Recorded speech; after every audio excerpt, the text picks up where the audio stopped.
स्वागत है आपका नीरज दुबे जी। वक्तव्य प्रस्तुत कीजिए। अस्मद्गुरुभ्यो नमः। अस्मद् गुरुभ्यो नमः। अस्मद् सर्वगुरुभ्यो नमः। श्री राधा कृष्णाभ्यां नमः। श्रीमते रामानुजाय नमः। लंबोदरं परमसुन्दरमेकदन्तं पीताम्बरं त्रिनयनं परमं पवित्रम् कोट्याधिवाकरनिभो जलकान्तिकान्तं विघ्नेश्वरं सकलविघ्नहरं नमामि। शरीरं स्वरूपं ततो वा कलत्रं यशश्चारुचित्रं धनं मेरुतुल्यम् मनश्चैनलग्नं श्रीगुरुरङ्घ्रिपद्मे ततः किं ततः किं ततः किं ततः किं नारायणं नमस्कृत्यं नरं चैव नरोत्तमं देवीं सरस्वतीं व्यासं ततो जयमुदीरयेत्। जयतु देवो देवकीनन्दनोऽयं जयतु कृष्णो वृषणवंश प्रदीपः। जयतु मेघश्यामलः कोमलाङ्गम् जयतु पृथ्वी भारनाशो मुकुन्दः। कृष्णत्वदीयपदपङ्कजपञ्जरान्ते अद्यैव मे विशतु मानस राजहंसः। प्राणप्रयाण समये कफवातपित्तैः कण्ठावरोधन विधौ स्मरणं कुतस्ते। बर्हापीडं नटवरवपुः कर्णयो कर्णिकारः बिभ्रदेवासं कनककपिशं वैजयन्तीं च मालाम्। रन्ध्रान् वेणोरधुरसुधया पूरयन् गोपवृन्दै बृन्दारण्यं स्वपदरमणं प्राविशद गीतिकीर्तिः। करारविन्देन पदारविन्दं मुखारविन्दं विनिवेशयन्तम् वटस्य पत्रस्य पुटे शयानं बालं मुकुन्दं मनसा स्मरामि। रामाय रामभद्राय रामचन्द्राय वेधसे रघुनाथाय नाथाय सीताया पतये नमः। अंजनानंदनं वीरं जानकी शोकनाशनं कपीशमच्छहन्तारं वन्दे लङ्काभयङ्करम्। मूकं करोति वाचालं पङ्गुं लङ्घयते गिरिं यत्कृपातमहं वन्दे परमानन्दमाधवम्। भक्त भगवंत गुरु चतुरनाम वपुएक इनके पद बंदन किए नासत विघ्न अनेक। अनंत कोटि ब्रह्मांड नायक अचिंत कल्याण गुणगण निधान सर्वेश्वर सर्वाधिपति अकारण करुणा वरुणालय अकारण करुणाकारक सकल जन कल्य साप हारक परात्पर परब्रह्म अनंत कोटि कंदर्प दर्प दलन पटियान निर्गुण निराकार सगुण साकार जगदैक सिंधु जगदैक बंधु करुणैक सिंधु सच्चिदानंद घन परमात्मा श्री कृष्ण एवं श्री राधा रानी जी के युगल चरण अरविंदों में दास का बारंबार प्रणाम। समुपस्थित भगवत भक्त भागवत कथानुरागी सज्जनों, भक्तिमयी मात्र शक्ति भगनी बांधवों, सिया राम मैं सब जग जानी, करऊं प्रणाम जोर जुग पानी। भगवतः इदं स्वरूपम भागवतम, जो भगवान का स्वरूप है उसे भागवत कहते हैं। तेन तेने वाङ्मयी मूर्ति प्रत्यक्ष कृष्ण एव हि। यह श्रीमद् भागवत भगवान श्री कृष्ण की प्रत्यक्ष शब्दमयी मूर्ति है। भगवतः प्रोक्तम भागवतम, भगवान ने जिसका उपदेश किया है उसे भागवत कहते हैं। भागवतः चरितम यस्मिन् तद भागवतम, जिसमें भगवान के परम पवित्र चरित्र का वर्णन किया गया है उसे भागवत कहते हैं। भगवतो श्री राधा कृष्णयोः इदं स्वरूपम भागवतम, जिसमें श्री राधा रानी के पावन चरित्र का वर्णन किया गया है, जो राधा कृष्ण के युगल स्वरूप हैं उसे भागवत कहते हैं। भक्ति ज्ञान विरागण तत्त्वं यस्मिन् तद भागवतम, जिसमें भक्ति ज्ञान वैराग्य के तत्व का वर्णन किया गया है उसे भागवत कहते हैं। भागवत में 4 अक्षर होते हैं, भा, गा, वा और ता।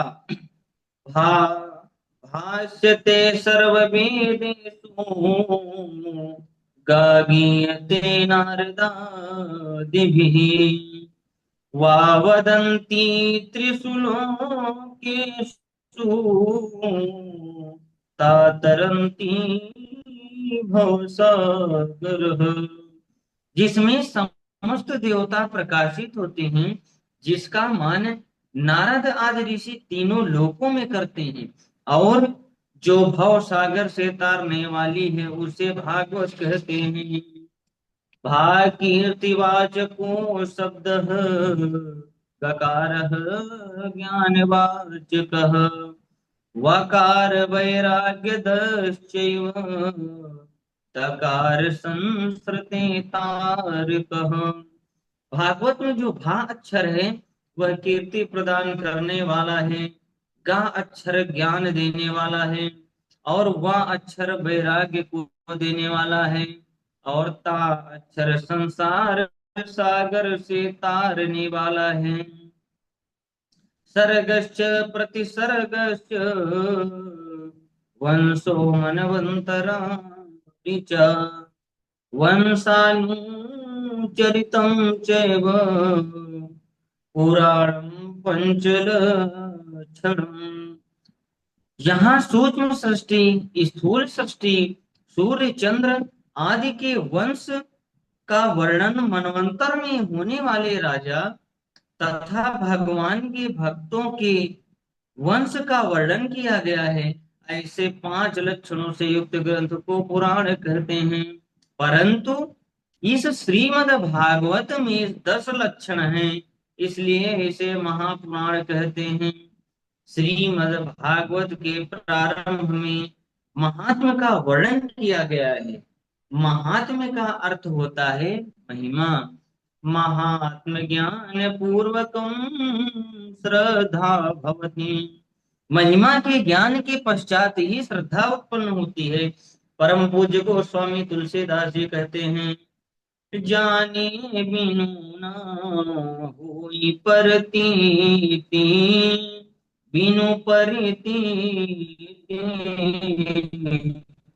होते नहीं प्रीति। जब तक ज्ञान नहीं होता तब तक प्रेम उत्पन्न नहीं होता। इस महात्म में 6 अध्याय हैं जो पद्म पुराण से लिया गया है। अब मैं दिव्य महारास लीला कथा का वर्णन करूंगा। कृपया सभी लोग ध्यान पूर्वक श्रवण करेंगे। बोलिए बांके बिहारी लाल की जय। बोलिए गुरुदेव भगवान की जय। भर्तु शुश्रूषणं स्त्रीणां परो धर्मो ह्यमायया तद्बन्धूनां च कल्याणः प्रजानां चानुपोषणम् प्रजानां चानुपोषणम्। दुःशीलो दुर्भगो वृद्धो जडो रोग्यधनोऽपि वा पतिः स्त्रीभिर्नहातव्यो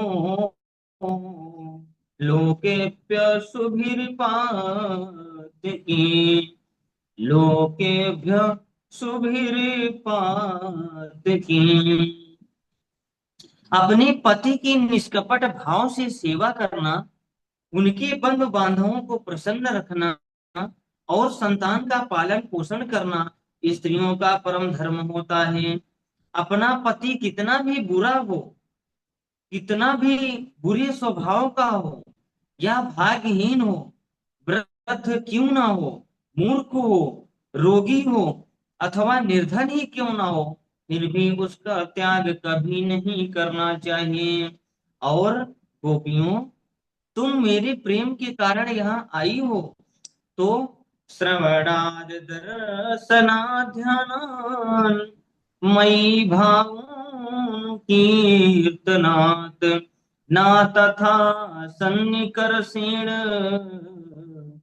प्रतीयात ततो गृहान्। मेरी कथाओं का श्रवण करने से, मेरा दर्शन करने से, मेरे स्वरूप का ध्यान करने से और मेरे नामों का कीर्तन करने से जिस प्रकार मुझ में प्रेम उत्पन्न होता है, उस प्रकार पास में रहने से कभी नहीं होता। इसलिए गोपियों, अपने घर लौट जाओ। भगवान श्री कृष्ण ने जब इस प्रकार कहा तो गोपियां दुखित हो गईं। उनकी आंखों में अश्रु प्रवाहित होने लगे। जैसे तैसे उन्होंने अपने आप को संभाला और श्री कृष्ण से कहा, मैवं विभोर्हति भवान् गदितुं संसं संत्यज्य सर्व विषयांस्तव पादमूलम् भक्ता भजस्तु दुर्भाग्रः मां त्यजास्मान् देवो यथादि पुरुषो भजतो मुमुक्षन् देवो यथादि पुरुषो भजते मुमुक्षन्। प्यारे श्याम सुंदर, आप इस प्रकार निष्ठुरता भरे वचन मत कहिए। हम समस्त विषयों का त्याग कर आपकी शरण में आए हैं। हम आपकी भक्त हैं, हमारा त्याग मत करिए। आपने कहा पति पुत्र आदि की सेवा करना स्त्रियों का परम धर्म है, तो सबके हृदय में परमेश्वर रूप में आप ही विराजमान हैं।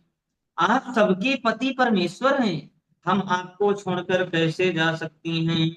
आपको छोड़ने के लिए हमारे चरण एक पग भी चलने को तैयार नहीं हैं। और यदि ब्रज में चली भी जाएं तो क्या करेंगे? आपने अपनी मधुर मुस्कान और प्रेम भरी तिरछी चितवन से हमारे हृदय को अपनी ओर खींच लिया है। हम हमारा हृदय प्रेम और आग की प्रेम और मिलन की आग में धधक रहा है। आप अपनी अधरामृत की रसधारा से उसे बुझा दीजिए, अन्यथा हम आपकी विरह व्यथा में अपने शरीर को जला देंगे और आपके चरण कमलों का ध्यान कर मरेंगे तो अगले जन्म में कृष्ण बनेंगी। और श्याम सुंदर, हमें मालूम है आप भी हमारे बिना नहीं रह सकते, इसलिए जब आप हमारा ध्यान करके मरेंगे तो अगले जन्म में गोपी बनेंगे, फिर हम भी तुम्हें इस प्रकार से सताएंगी। भगवान श्री कृष्ण ने गोपियों के इस व्याकुलता भरे वचनों को सुना तो आत्मा रामो प्यारी रमत, आत्मा में रमण करने वाले भगवान श्री कृष्ण ने गोपियों के साथ रास क्रीड़ा प्रारंभ की। उस समय गोपियों को अभिमान हो गया कि संसार की स्त्रियों में हम सर्वश्रेष्ठ हैं। तब गोपियों का अभिमान दूर करने के लिए भगवान श्री कृष्ण उन्हीं के मध्य से अंतर ध्यान हो गए। श्री कृष्ण को गोपियां ना देखकर दुखी हो गईं और जहां तहां ढूंढने लगी। वट वृक्ष, पीपल वृक्ष, पाखड़ आदि आदि बड़े वृक्षों से पूछने लगी कि क्या तुमने श्री कृष्ण को देखा है। जब वृक्षों ने कोई उत्तर नहीं दिया तो कहने लगी, यह क्या बताएंगे, इन्हें अपने बड़प्पन का अभिमान है। इसी समय गोपियों ने तुलसी को देखा, उससे पूछा, तुम श्री कृष्ण को देखे हो क्या। जब तुलसी ने भी कोई उत्तर नहीं दिया, कहने लगी, यह क्या बताएगी, यह तो हमारी सौतन है। श्री कृष्ण का अन्वेषण करती करती गोपियां उनमें तन्मय हो गईं और श्री कृष्ण की लीलाओं का अनुकरण करने लगी। एक गोपी पूतना बन गई, दूसरी कृष्ण बनकर घुटनों के बल चलने लगी। एक गोपी मुरली लेके मटक मटक कर चलने लगी और कहती है, देखो कृष्णो हम पश्यम गतिम, मैं कृष्ण हूँ, मेरी चाल तो देखो। एक गोपी ने अपनी ओढ़नी ऊपर उठा ली और कहने लगी, देखो मैंने तो गिरिराज उठा लिया है, आप सभी नीचे आ जाओ। इस प्रकार श्री कृष्ण की लीलाओं का अनुकरण करते हुए गोपियों ने वन में एक स्थान पर श्री कृष्ण के साथ किसी और गोपी के चरण चिन्हों को देखा तो कहने लगी, अनयाराधितो नूनं भगवान हरिश्वर यन्नो विहाय गोविन्दः प्रीतो यं यदरः। निश्चित ही यह श्री कृष्ण की आराधिका श्री राधा रानी है, जिनके प्रेम के कारण श्री कृष्ण ने हम सबको छोड़ दिया है।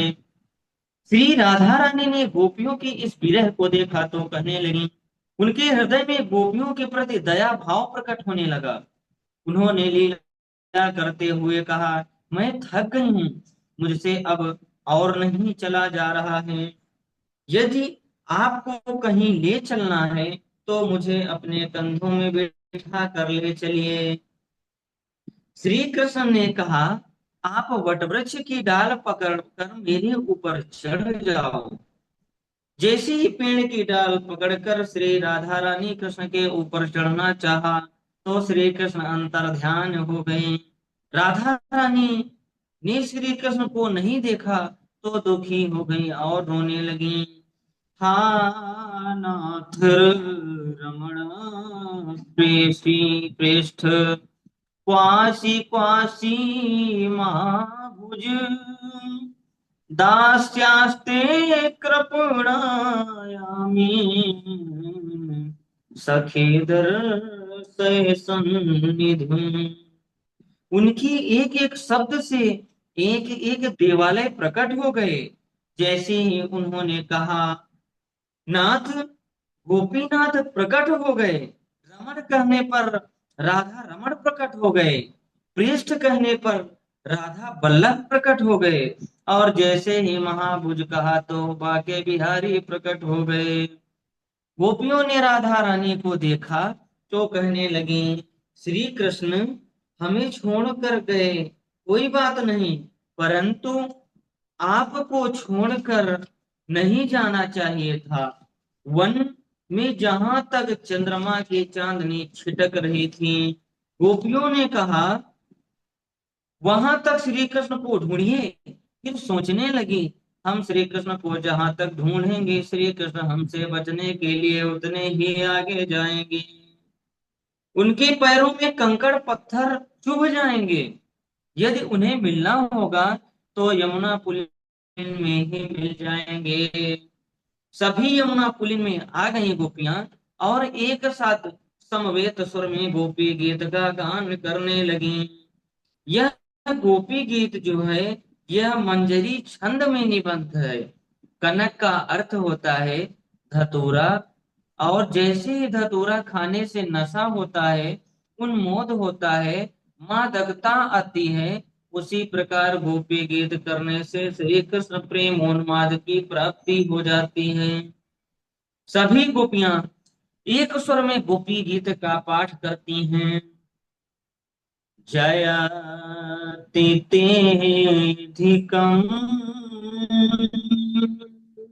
जन्मना व्रजः श्रयात इंदिरा सा तदत्र ही दरिद्रदृश्यताम् दीक्षुतां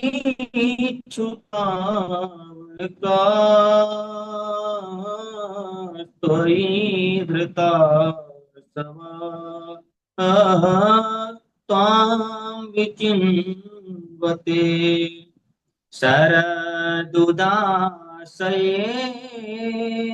साधुजात सत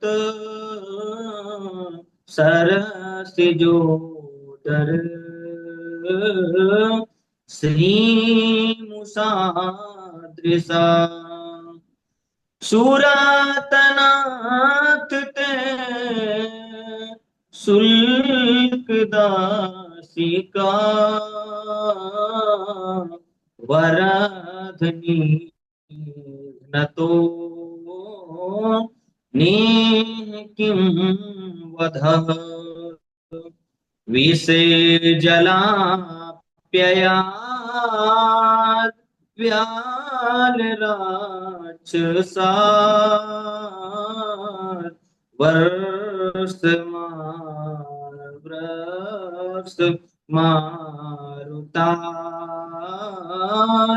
वैयुतानिलात्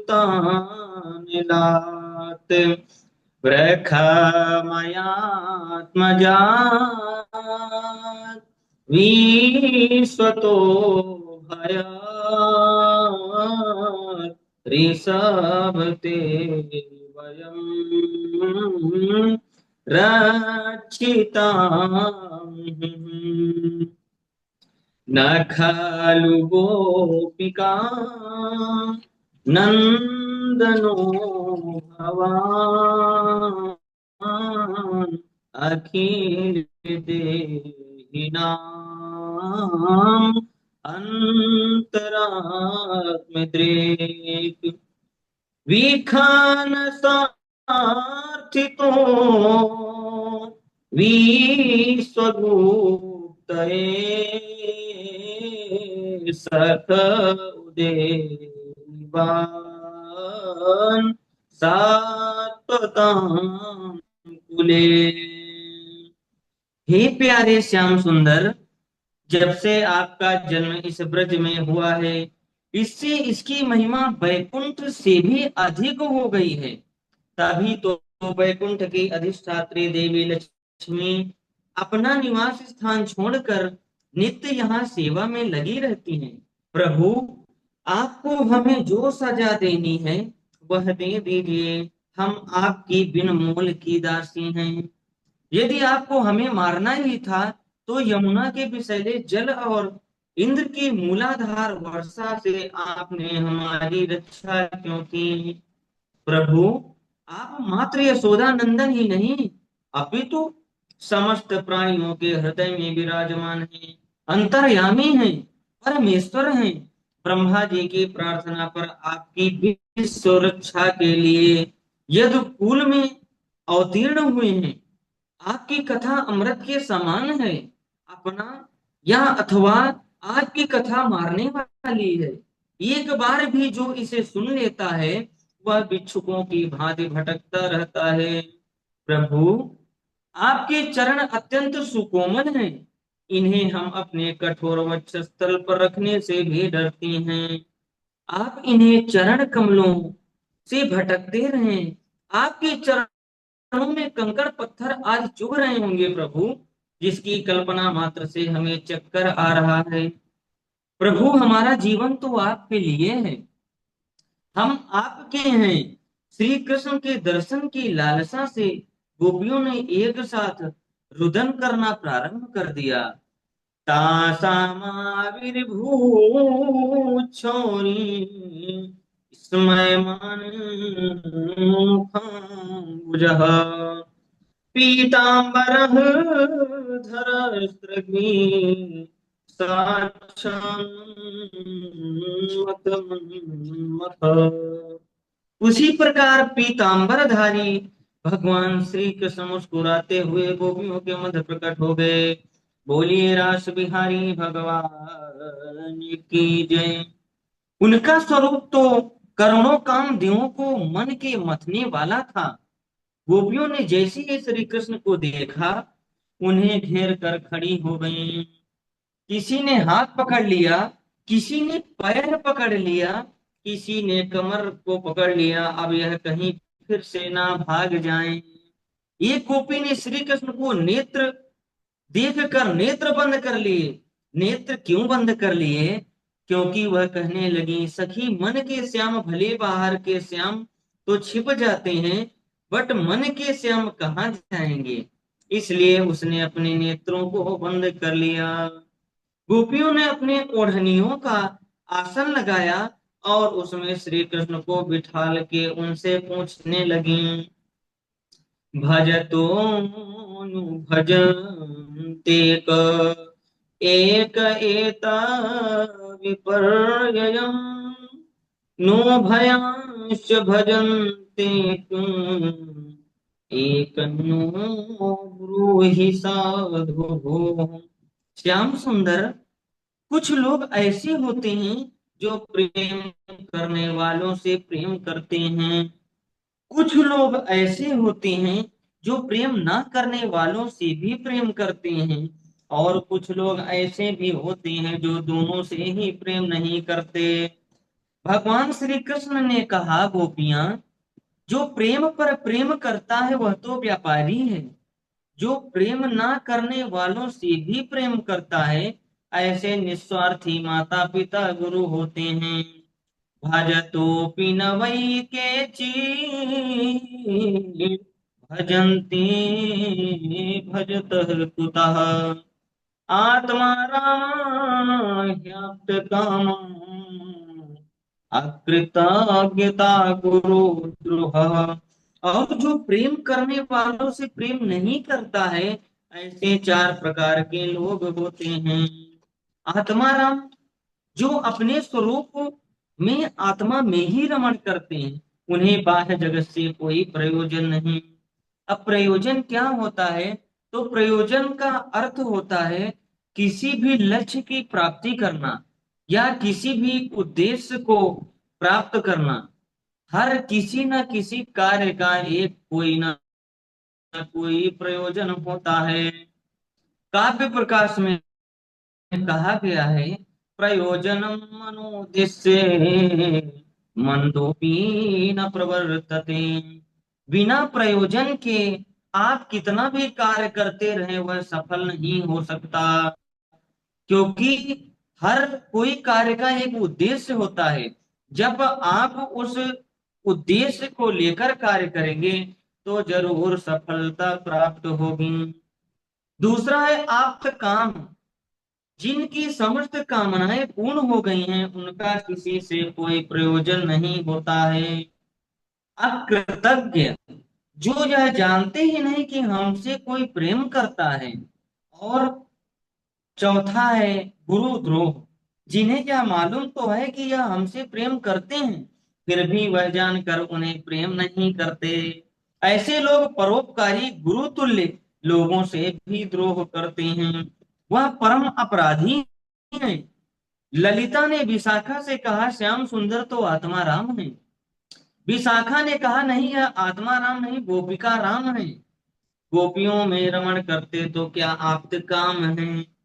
तो वो बोले, नहीं है, यदि आप्त काम होते तो छछिया भर छाछ पे नाच नचायो। ये माखन की चोरी क्यों करते? तो क्या यह अकृतज्ञ हैं? विशाखा ने कहा, यह अकृतज्ञ भी नहीं है। इन्होंने ही वरदान दिया था कि शरद पूर्णिमा की रात्रि में तुम सभी मेरे साथ विहार करोगी। ललिता ने कहा, अब बचा चौथा, ये श्याम सुंदर गुरुद्रोह हैं, महान अपराधी हैं। तो श्री कृष्ण ने गोपियों की इस व्याख्या को सुना, कहा, गोपी, तुम्हारे हृदय में जो मेरी प्रति प्रेम था उसे प्रकट करने के लिए अंतर्ध्यान हुआ था। मैं सैकड़ों वर्ष की आयु को प्राप्त करके तुम्हारे प्रेम का ऋण नहीं चुका सकता। मुझ में दोष दृष्टि मत करो।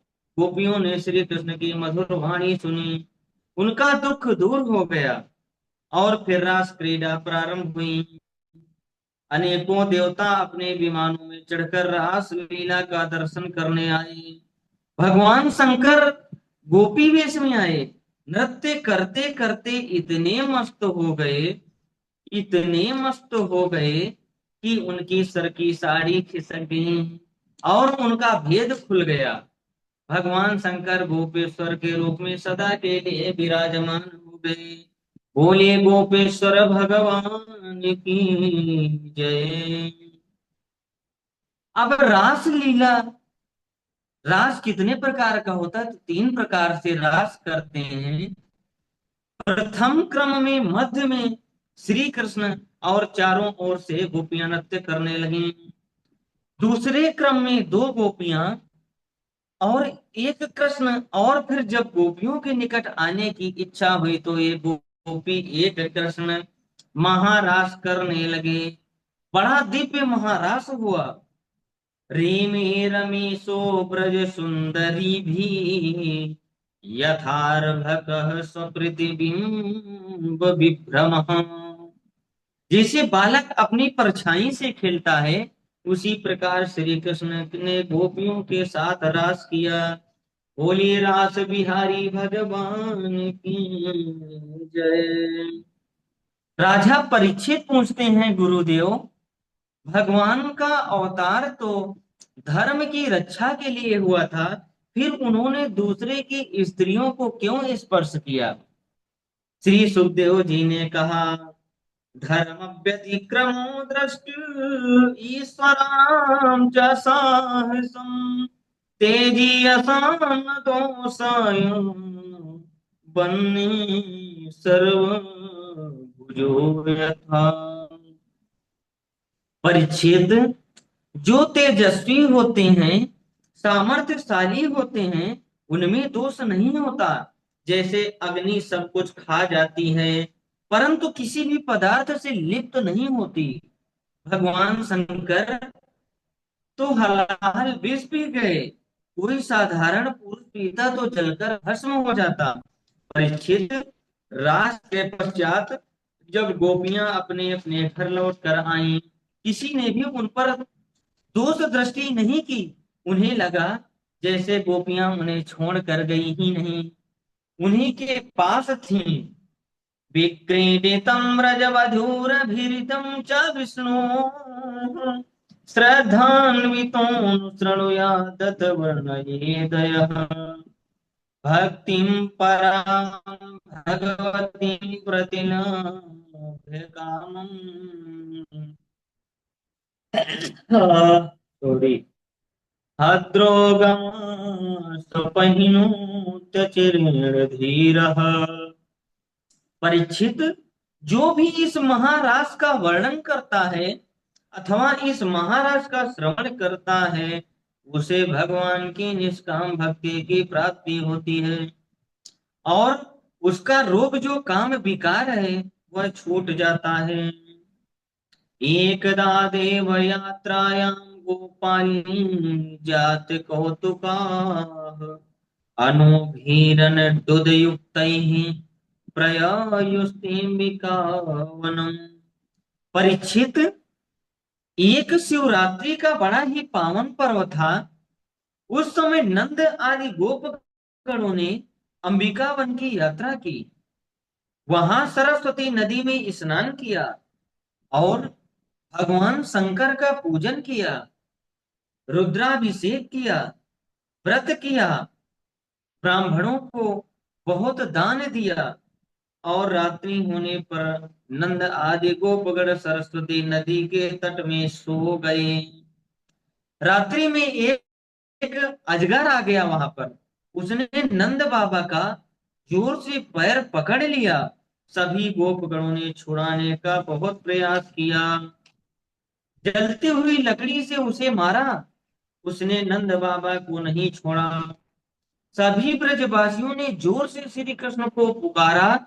श्री कृष्ण के चरणों का स्पर्श जैसे ही उस अजगर को हुआ, वह पुरुष के रूप में प्रकट हो गया। भगवान श्री कृष्ण ने पूछा, तुम कौन हो और इस गति को कैसे प्राप्त हुए हो? तो अजगर ने कहा, अहम विद्याधर कश्चित सुदर्शन इति श्रुतः श्रिया स्वरूप संपत्त्या विमानेन चरः दिशः। मैं तो पूर्व जन्म में सुदर्शन नाम का विद्याधर था। मुझे अपने स्वरूप का बहुत बड़ा अभिमान था। एक दिन विमान में बैठकर जा रहा था। अंगिरा गोत्रीय ऋषियों को देखा तो उनका अपमान करने लगा। उन्होंने मुझे श्राप दे दिया, जाओ तुम अजगर हो जाओ। मुनि श्राप जो दीन्हा अति भले कीन्हा परम अनुग्रह मैं माना। हे प्रभु, उन ऋषियों ने मुझे श्राप नहीं अपितु तो मुझे वरदान दिया है। उनकी कृपा के कारण आज आपके चरण स्पर्श हुए। सुदर्शन ने भगवान श्री कृष्ण के चरणों में प्रणाम किया, उनकी परिक्रमा की और अपने लोक की यात्रा की। बोलिए भक्त वत्सल भगवान की जय। परीक्षित, एक श्री कृष्ण और बलराम गोपियों के साथ रात्रि में विहार कर रहे थे। उसी समय एक शंखचूर्ण नाम का यक्ष आया और गोपियों का हरण करके ले जा रहा था। भगवान श्री कृष्ण ने उसे दौड़कर पकड़ लिया और एक मुष्टिक प्रहार करने लगा। मुष्टिक का अर्थ होता है मुट्ठी का प्रहार किया, जिससे उसका गोविंदाय नमो नमः हो गया। उसके मस्तक से एक मणि निकाली और बड़े भैया बलराम को भेंट कर दी। परीक्षित, जब भगवान श्री कृष्ण प्रतिदिन प्रातःकाल वन में चले जाते तो गोपियों का चित्त भी उनके साथ ही चला जाता। वे श्री कृष्ण की लीलाओं का गान करते हुए कहती, वाम बाहुकृत वाम कपोलो वल्गित भ्रूरधरार्पित वीणुम् कोमलाङ्गुलिभिराश्रितमार्गम् गोपीरयति यत्र मुकुन्दम् वेमयानवविताः